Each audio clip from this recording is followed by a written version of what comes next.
La plateforme Challenge au féminin était en séance de travail ce jeudi 23 janvier 2025 à Libreville, basée sur l'égalité du genre. Une rencontre qui a réuni les femmes politiques de tous bords et de la société civile, avec pour objectif l'élaboration du plan stratégique opérationnel.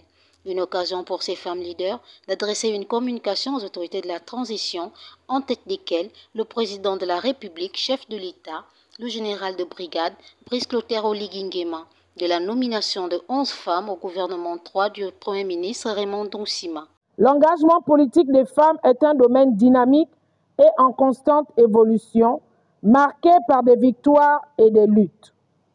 Nous, plateforme Challenge Démocratie au féminin et autres réseaux de femmes partenaires, remercions les plus hautes autorités de l'État qui, dans la mise en œuvre des politiques publiques, ont mis en exergue la nécessaire inclusion du genre et s'emploient au strict respect du cadre normatif et international, notamment la Déclaration universelle des droits de l'homme et du citoyen, les protocoles additifs de la Charte africaine des droits de l'homme et du citoyen, la Constitution et le Code électoral en République gabonaise. Nous profitons de cette opportunité pour adresser nos chaleureuses félicitations aux femmes promues au gouvernement. Cela est une illustration de la mise en œuvre de la loi numéro 9/2016 fixant le quota d'accès des femmes à 30% minimum, désormais acté dans le nouveau code électoral.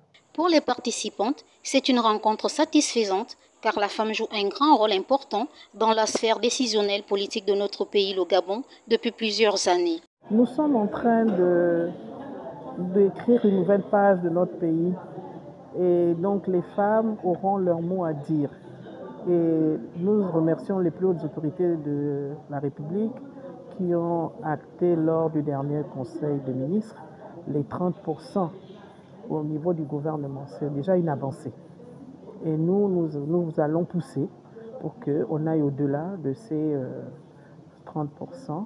Et nous incitons les femmes aussi à se présenter aux futures élections, qu'elles franchissent le pas, qu'elles brisent le plafond de verre pour pouvoir se présenter aux futures échéances électorales à venir.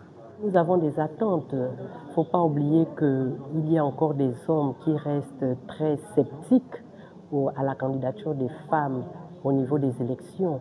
Nous voulons encourager ces hommes, non pas à être des adversaires, mais à nous accompagner. Nous pouvons apporter beaucoup en étant des femmes au niveau de la gestion de notre pays, le Gabon. Les femmes ayant toujours joué un rôle crucial dans l'engagement politique et la gestion de la chose publique au Gabon, la rencontre a donc permis d'établir une feuille de route claire pour les actions à venir et renforcer la solidarité entre les femmes et les jeunes.